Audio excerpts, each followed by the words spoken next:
तो hello friends, welcome to Prince and Pari show. आज मैं इधर हूँ आपको कुछ बेसिक नॉलेज देने के लिए। जैसे कि आप देख रहे हैं हमारे चैनल पे हम कुछ दिनों से न्यूट्रिशियस डाइट प्लान दे रहे हैं कोविड पेशेंट्स के लिए। तो उन कोविड पेशेंट्स में से मेरे पापा भी थे। तो during this times he has gone from so much test. तो मैंने वो टेस्ट के नाम नोट किए थे। उसके बाद घर में आया, उसकी मैंने स्टडी करी। तो वो स्टडी करके मेरे को इतनी अच्छी नॉलेज मिली कि मेरे को लगा आप लोग से मेरे को शेयर करना चाहिए। तो शेयर करने के लिए मैं इधर आया हूँ और आपको मैं कुछ बेसिक ब्लड रिपोर्ट्स के अंदर जो टॉपिक्स होते हैं उनके बारे में बताऊंगा। क्योंकि मैंने देखा मेरे पापा के हर एक ऑल्टरनेटिव दिन पे ब्लड टेस्ट हुए गए और हर एक दिन कुछ ना कुछ बढ़ता था या तो कुछ ना कुछ घटता था। क्योंकि ये जो कोरोना है इसकी चाल किसी को नहीं पता। इसकी जो चाल है वो कभी यहाँ जाएगी तो कभी यहाँ जाएगी।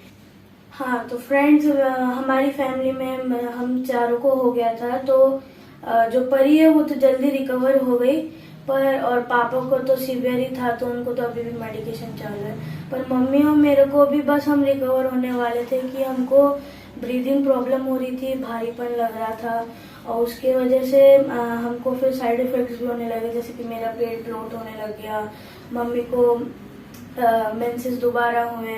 मतलब कि 1 मंथ में किसी वुमेन को इतना होना नहीं चाहिए था, तो मम्मी को एक्स्ट्रा हो रहा था, तो वो भी एक साइड इफेक्ट था। फिर हमें पता चला कि मम्मी के वहाँ पे स्वेलिंग है, इसलिए हमको भी अभी मेडिकेशन थोड़ी चालू है, पर परी अभी पूरी रिकवर हो चुकी है। तो मैं अभी आपके साथ पापा की रिपोर्ट शेयर करूंगा कि पापा की रिपोर्ट कैसी आई थी, पापा की कंडीशन क्या थी। उसके बाद मैं अपनी और मम्मी की बताऊंगा। तो जो मैं आज आपको बेसिक नॉलेज देने वाला हूँ, जो कि आपको ब्लड रिपोर्ट हाथ आने के बाद पता चलेगी, तो चलो उसके बारे में हम डिस्कस करते हैं। आरटीपीसीआर टेस्ट हमारा क्या होता है? आरटीपीसीआर जब भी हम यहाँ या कहीं पे भी हम ट्रैवल करते हैं थोड़ा दूर, एयरपोर्ट पे, रेलवे स्टेशन पे, तो ज्यादातर वहाँ पे हमसे आजकल कोरोना के टाइम में आरटीपीसीआर टेस्ट का नेगेटिव रिपोर्ट मांगते हैं। तो व्हाट इज आरटीपीसीआर टेस्ट? अब वो आरटीपीसीआर टेस्ट का नेगेटिव रिपोर्ट चाहिए तो हमको जाना पड़ेगा और हमको अपना टेस्ट कराना पड़ेगा। और डॉक्टर्स भी जब देखते हैं कि इस पेशेंट के अंदर इतने सारे सिम्टम्स हैं, उसको भी डॉक्टर प्रिस्क्राइब करते हैं आरटीपीसीआर टेस्ट। तो आरटीपीसीआर टेस्ट की फुल फॉर्म क्या है? आरटीपीसीआर की फुल फॉर्म है reverse transcriptase polymerase chain reaction. मतलब कि जो ये कोरोना का आरएनए है, ज्यादातर जो इन्फेक्शन और जो भी वायरल डिजीज होते हैं वो आरएनए होते हैं, और हमारी बॉडी में सब कुछ डीएनए होता है। डीएनए होता है आरएनए का डबल, मतलब 2 आरएनए मिला के एक डीएनए बनेगा। तो वैसे हम डीएनए फॉर्म में है और जो वायरस होता है वो आरएनए फॉर्म में है। तो रिवर्स ट्रांसक्रिप्शन मतलब उल्टा कर देना। तो डीएनए बनाना है हमें उस आरएनए से। तो हम जो कोरोना का आरएनए है वो लेते हैं, 2 आरएनए लेते हैं और हमारे डीएनए के अंदर उसको साइकिल बनाते हैं। अब जैसे कि आपने देखा होगा, जितना अच्छा दूध होता है उसमें हम जितना जल्दी वो मक्खन बन जाता है, तो हमको पता चलता है ना कि वो दूध कितना अच्छा है या कितनी क्वालिटी का था कि इतनी जल्दी मक्खन बन गया। तो वैसे ही हमारी बॉडी में भी देखा जाता है कि कोरोना का इफेक्ट कैसा है। तो अगर हमारी उस मशीन के अंदर कम चेन रिएक्शंस बनाते हुए ही हमारा दिख गया कि हमारे अंदर कोरोना का डीएनए पाया गया है, क्योंकि पहले हमारा मशीन में देख चुके हैं कि 2 आरएनए ऑफ कोविड का कैसे डीएनए दिखता है। अगर वही डीएनए हमारे अंदर दिख गया और जितने कम साइकिल्स में दिख गया उतनी ज्यादा सीवियरिटी है। और जो आरटीपीसीआर टेस्ट है वो ये नहीं बताता कि हमारे अंदर कितनी सीवियरिटी है, वो सीवियरिटी बताता है कि हम कितने लोग को ज्यादा संक्रमित कर सकते हैं, कितना उनको इन्फेक्शन दे सकते हैं। इस आरटीपीसीआर रिपोर्ट में रिजल्ट में आता है सीटी वैल्यू। सीटी वैल्यू हमारी वो वैल्यू है जो कि जितनी ज्यादा होगी उतना अच्छा होगा। और अगर 35 के आ गए फिर तो मजे ही आ गए। 35 वो पॉइंट है जहाँ पे हम बता देते हैं कि ये बंदा नेगेटिव है, इसको कोई कोरोना के डीएनए नहीं पाया गया। तो अगर उससे पहले हमारा आ जाता है, जैसे कि 20 आ गया, हमारा 25 आ गया, 10 आ गया, 5 आ गया, तो 5 से 10 वेरी सीवियर केस। क्योंकि हमारा 5 बार ही हमने अगर दूध में चक्कर चला दिया और बटर बन गया तो कितना अच्छा दूध है कि मतलब इतना यही वाला दूध लाओ इतनी जल्दी मक्खन बन जाएगा।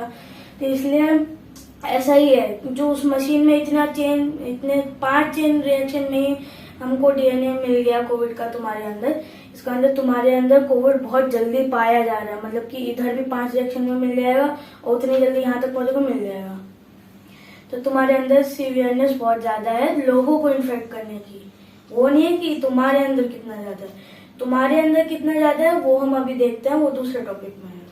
हाँ, सो फ्रेंड्स, हमारा नेक्स्ट पॉइंट है ब्लड टेस्ट। अब ब्लड टेस्ट में हमारी बहुत सारी चीजें देखी जाती है, अब वो उनको धीरे धीरे पढ़ेंगे। तो पहला पॉइंट है सीबीसी। सीबीसी मतलब कंप्लीट ब्लड काउंट, मतलब कि आपके अंदर जो ब्लड सेल्स है उनका मात्रा कितना है, कितने ml में।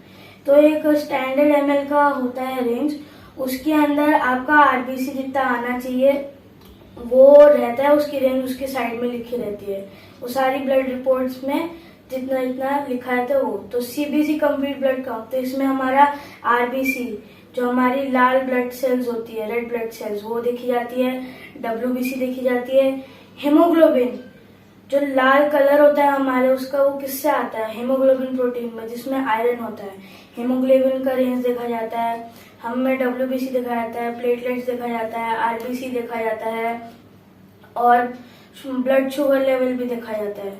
तो इन सब के सामने आपका रिजल्ट वैल्यू और आपका जो नॉर्मल रेंज होना चाहिए, जैसे कि अगर मैं सपोज करूं कि आरबीसी यहाँ है और आपका आया 30 आया है और यहाँ नॉर्मल ब्रैकेट में लिखा है 40 to 180 होना चाहिए, तो आप देख रहे हो आपका 30 आया और यहाँ मिनिमम रेंज 40 है, तो इसका मतलब आप समझ गए ना आपके अंदर आरबीसी कम है।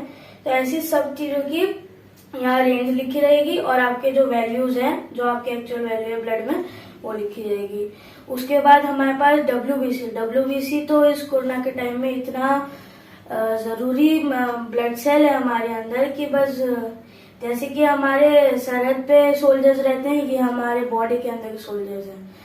अब सोल्जर तो कई तरीके के होते हैं, ये थोड़ी ना कि सोल्जर सिर्फ गन मारेंगे। सोल्जर होता है जो ऑब्जर्वेशन करता है, सोल्जर होता है जो गन मारता है, जो सोल्जर होता है जो डिफेंस करता है। ऐसे ही हमारे अंदर डब्ल्यूबीसी की भी टाइप्स होती है। तो हमारे अंदर टाइप्स होती है बेसोफिल्स, न्यूट्रोफिल्स, इओसिनोफिल्स, मोनोसाइट्स और लिम्फोसाइट्स। ये 5 तरीके के डब्ल्यूबीसी हमारे अंदर पाए जाते हैं। इनकी भी रेंज आपको लिखी रहेगी और उनकी नॉर्मल वैल्यू लिखी रहेगी, तो आप उससे भी समझ सकते हैं कि आपके अंदर डब्ल्यूबीसी का काउंट कितना है। और आजकल लोग के देखा जा रहा है डब्ल्यूबीसी कम पाया जा रहा है क्योंकि उनकी न्यूट्रिशियस डाइट नहीं हो रही अच्छी। क्योंकि अगर हम नॉर्मल लाइफ स्पैन देखें, हमारी आरबीसी 120 डेज तक जिंदा रहती है।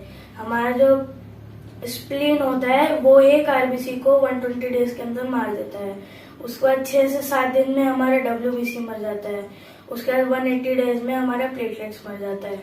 तो सबसे ज्यादा मरता है हमारा डब्ल्यूबीसी। और अगर डब्ल्यूबीसी इतनी जल्दी मर रहा है तो इतनी जल्दी बनना भी तो चाहिए ना, प्रोडक्शन होना भी चाहिए। तो वो प्रोडक्शन इस टाइम में आजकल बहुत कम लोग को नहीं मिल रहा है, बहुत कम डब्ल्यूबीसी उनके अंदर बन रहे हैं, इसलिए जो कोरोना से लड़ने की शक्ति है उनमें बन नहीं रही है।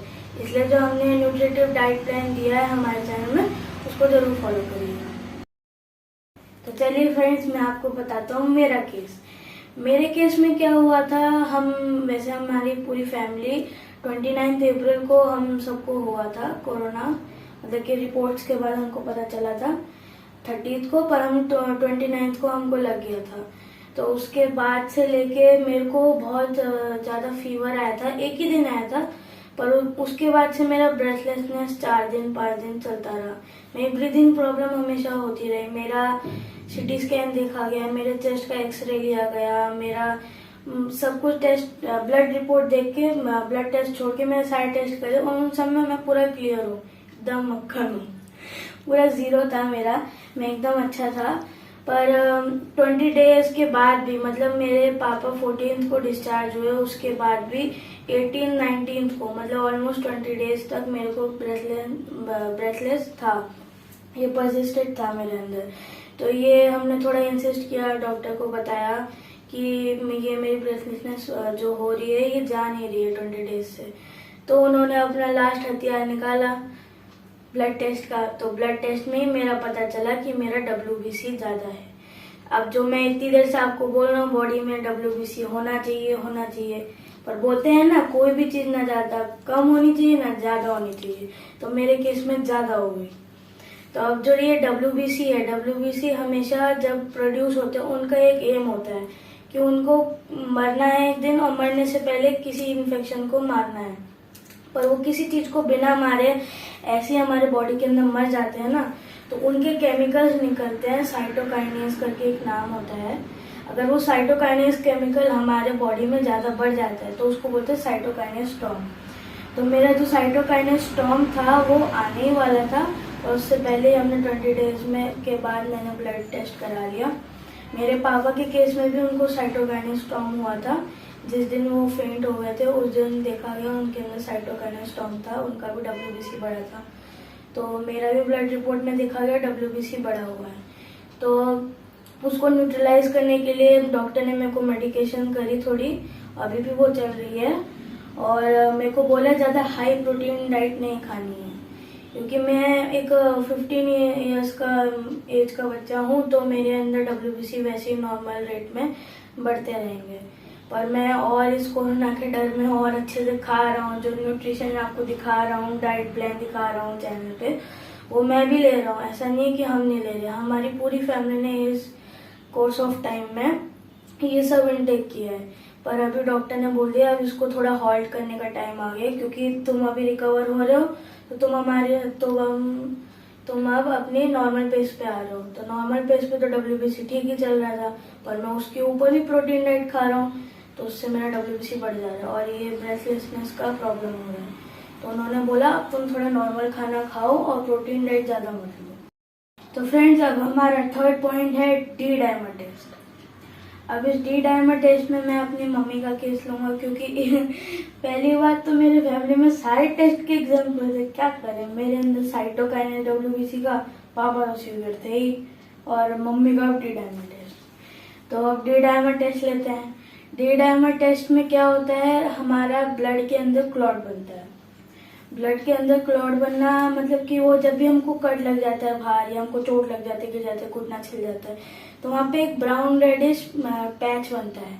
वो किससे बनता है, वो हमारे प्लेटलेट्स बना देते हैं। और अगर वही हमारे अंदर नसों में जहाँ हमारा खून दौड़ रहा है वहां बन गया, तो उनको प्रेशर लगेगा ना, उनका ब्लॉक हो जाएगा। और जहाँ वो नस, अगर समझो यहाँ मेरा ब्लॉक हो गया, क्लॉट लग गया, और मैं टाइम में मैंने इसको डिटेक्ट नहीं कर पाया, तो मेरा ये हाथ मरना चालू हो जाएगा। आप जो खून लाल नहीं दिखाएगा यहाँ पे, जैसे कि हम नाखून दबाते तो व्हाइट हो जाता है। क्यों? क्योंकि हमारे नाखून के अंदर दिखता है कि हमारा पिंक रेड खून दिख रहा है, तो ये हाथ काला पड़ने लग जाएगा, नीला पड़ने लग जाएगा। तो डी डायमर टेस्ट में क्या होता है कि हमारा बॉडी जो प्रोटीन बनाता है, डी डायमर तब बनता है जब हमारा बॉडी एक प्रोटीन बनाता है इस क्लॉट को गलाने के लिए। तो वो प्रोटीन जब आके इसको गलाता है, तो गलाने के बाद एक बाई प्रोडक्ट में डी डायमर निकलता है। और अगर डी डायमर बड़ा है, इसका मतलब तो डॉक्टर को पता चल जाएगा ना कि तुम्हारे अंदर क्लॉट है, क्योंकि डी डायमर तभी निकलता है जब वो क्लॉट ब्रेक डाउन होता है हमारे बॉडी के दिए गए प्रोटीन से, या बाहर एक्सटर्नली हमको मेडिकेशन अगर हो रही है इंजेक्शन से, उस डी डायमर के क्लॉट को हटाने के लिए। तो क्लॉट टूटा और डी डायमर निकला ज्यादा, तो डी डायमर ज्यादा है, इसका मतलब तुम्हारे अंदर क्लॉट है। तो डी डायमर दरअसल ज्यादा नहीं होना चाहिए, पर मेरी मम्मी के केस में डी डायमर थोड़ा सा बड़ा हुआ था, 1.19 था, जो कि नहीं होना चाहिए, 0.8 तक रहना चाहिए। 0.8 भी नहीं, 0.8 से लेस होना चाहिए। 0.8 मैक्सिमम लिमिट है, और मेरी मम्मी का 1.19 था, तो देखो कितना डिफरेंस है 0.8 में 1.19 में। नाम ले रहा हूँ इकोस्प्रिन 75, जो मेरी मम्मी को ज्यादातर अभी तक दी गई। और हाँ, सेल्फ मेडिकेशन मत देना, डी डायमर बड़ा हुआ देख गया तो इकोस्प्रिन खरीदने मत चले जाना, डॉक्टर से जरूर पूछना। मैं यहाँ पे जो भी दे रहा हूँ बस बेसिक नॉलेज के लिए, सेल्फ मेडिकेशन एकदम मना है। जो भी आपको सिम्टम है, आपको डॉक्टर के पास जाना है, उनसे पूछना है, अपना कोर्स पूरा करना है। ये नहीं कि 5 दिन की दवाई दी, 4 दिन खाया और 1 दिन छोड़ दी, आपको पूरा कोर्स पूरा करना है। अच्छा, बैक टू डी डायमर। तो डी डायमर हमारा बड़ा हुआ नहीं होना चाहिए। तो मेरे पापा का डी में तो डिस्को डांस कर रहा था, कभी ऊपर तो कभी नीचे। तो डॉक्टर तो परेशान ही हो गया, बोला इतना क्या डी में डिस्को कर रहा है, मेरे को दवाइयों में भी डिस्को करना पड़ रहा है। तो कभी 4 mg तो कभी 6 mg के ऐसे बदलाव करने पड़ रहे हैं। पर हाँ, अगर किसी को कोविड हुआ ना घर में, चिंता हो, चिता चिता करना पड़ेगा। चिंता लेके बैठे ना तो कुछ नहीं होने वाला। तो हमने तो पहले वही किया, बी स्ट्रांग, स्ट्रांग रहना पड़ेगा। इसलिए तो हम अपने डैडी को यहीं लेके आए वापस। नहीं तो लोगों के तो कितने कितने 1-1 महीने रहते थे, हम तो पापा को 40 दिन के अंदर ले आए, वो भी थोड़ी लेट मेडिकेशन की वजह से, नहीं तो और जल्दी आ जाते। तो अगर कोविड हुआ तो चिंता नहीं लेने का, हर सांस में बोलने का ऑल इज वेल। तो नेक्स्ट पॉइंट है हमारा सीआरपी वैल्यू। अब सीआरपी क्या होता है? C reactive protein. अभी इसका जो वैल्यू है वो जितना बढ़ेगा उतना खतरा है। देखो यहाँ पे इतने सारे टेस्ट है जिनमें बढ़ता है तो अच्छा होता है कहीं पे, और कहीं पे अगर बढ़ता है तो गंदा होता है। डी में बढ़ता है गंदा होता है, आरबीसी घटता है तो गंदा होता है, डब्ल्यूबीसी बढ़ता है तो गंदा होता है। देखो इतना डिस्कोडेंस तो यही टेस्ट में हो गया। तो इसमें भी ऐसा ही है, सीआरपी वैल्यू जब बढ़ता है तो दिक्कत होती है। ये नॉर्मली 10 तक रहना चाहिए, 10 भी नहीं, अप टू 6 रहना चाहिए। 10 तो थोड़ा बड़ा हुआ रहता है, वो तो थोड़ा सा कोल्ड वोल्ड हो गया उससे भी हो जाता है। अब जो ये सीआरपी वैल्यू है, ये ना ऐसी चीज है, हमारे अंदर इन्फेक्शन की चीटी पकड़ के हमारा नंबर बढ़ा देता है। सीआरपी वैल्यू हर इन्फेक्शन को पकड़ के हमारे बॉडी में उस प्रोटीन का नंबर बढ़ा देता है। तो इसका मतलब नहीं है कि कोविड रहेगा तो ही बढ़ेगा, ये हर चीज में बढ़ता है। पापा का पहले दिन सीआरपी था 70, दूसरे दिन आया, मतलब दूसरे टेस्ट में आया 50, और फिर तो पता नहीं अंदर सीआरपी ने ऐसा छक्का मारा कि डायरेक्ट 80 पे पहुंच गया, 83 पहुंच गया था ऊपर तक। और जबकि वो दवाइयां खा रहे थे ये 2 दिन में, फेविफ्लू नाम की दवाई है, फिर से बोलना हो, नो मेडिकेशन, सेल्फ मेडिकेशन नहीं करना है। फेविफ्लू खा रहे थे पापा, फिर भी उनका सीआरपी वैल्यू ऐसे बढ़ गया। फिर देखा, डॉक्टर ने बताया कि उनके अंदर साइटोकाइनेस का स्टॉर्म आया, स्टॉर्म। तो वही डब्ल्यूबीसी बढ़ जाता है तो हमारे अंदर साइटोकाइनेस बढ़ता है, बताया था ना मैंने। हाँ, तो फिर उनको ऑक्सीजन लगाया गया था। ऑक्सीजन लगाने के बाद उन्होंने 6-7 दिन ऑक्सीजन पर है। और मेरे पापा तो इतने स्ट्रांग थे, पूरे हॉस्पिटल में बस वो 1-2 लीटर ही पर मिनट कर रहे थे, सबका तो 4-12 तो चल रहा है, इतना हाई ऑक्सीजन ले रहे थे वो लोग। मेरे पापा को तो कॉशन में ही चढ़ाया, पापा को कोई ऑक्सीजन लेने में दिक्कत नहीं थी, फिर भी पापा को लगा दिया। और देखा कि फिर पापा को ले गए HRCT के लिए। 1 आउट ऑफ 25 था, और मैं तो क्लियर ही हूँ, मैं हर रिपोर्ट में क्लियर था। इसमें भी रिपोर्ट तो बस वो ब्लड रिपोर्ट छोड़ के इसमें भी क्लियर था, पूरा साफ। पता नहीं मेरे अंदर कोरोना कहाँ चिपके बैठा, कुछ कर ही ना पा रहा, बस ब्रीदिंग प्रॉब्लम ही थी उसमें। चलो अच्छी बात है, नहीं किया कुछ, मैं भी तो स्ट्रांग था, मैंने भी तो खाया, सब कुछ किया। चलो HRCT देखते हैं। अब HRCT की फुल फॉर्म तो बताएंगी मैंने। HRCT की फुल फॉर्म है हाई रेजोल्यूशन सिनेमैटिक टोमोग्राफी। बड़ा नाम लग रहा है ना, मैंने भी देखा था। हाई रेजोल्यूशन में HD में आपका सिनेमैटिक टोमोग्राफी लिखाया जाता है। जैसे हम टोपोग्राफी ज्योग्राफी में बोलते हैं, टोपोग्राफी मतलब ऊपर से अपना मैप देखते हैं, ऐसे ही हमारे अंदर का मैप देखते हैं HRCT में, टोमोग्राफी। तो ये मम्मी का आया था 7 आउट ऑफ 25, मेरे पापा का आया था 20 आउट ऑफ 25, मैं तो 0 आउट ऑफ 25 था। तो पापा का ही सीवियर केस था, मम्मी का अभी भी थोड़ा है, उनकी मेडिकेशन चालू है, मेरी मेडिकेशन चालू है। मेरे ब्लोटिंग के लिए साइड इफेक्ट छोड़ के गया कोरोना मेरे अंदर थोड़ी ब्लोटिंग की प्रॉब्लम है, वो भी मैं ठीक कर रहा हूँ अभी धीरे धीरे। तो इस वीडियो से मैं आपको थोड़ी बेसिक नॉलेज देना चाहता था, जो कि मैंने आपके साथ शेयर करी अभी। तो ब्लड रिपोर्ट आने पे या कोई भी टेस्ट जो भी मैंने बताया वो आने पे आप इन सब चीज़ का ध्यान रखना। थोड़ा मतलब अगर आपके फैमिली में किसी को होता है, उनका रिपोर्ट आया, तो आपको पता रहना चाहिए ना कि उसकी कंडीशन क्या है। तो आज जो मैंने बताया वो उसकी नॉलेज से आप पता लगा सकते हैं कि आपका पेशेंट कौन सी कंडीशन में है। So this much. मिलते हैं नेक्स्ट वीडियो में। Bye bye.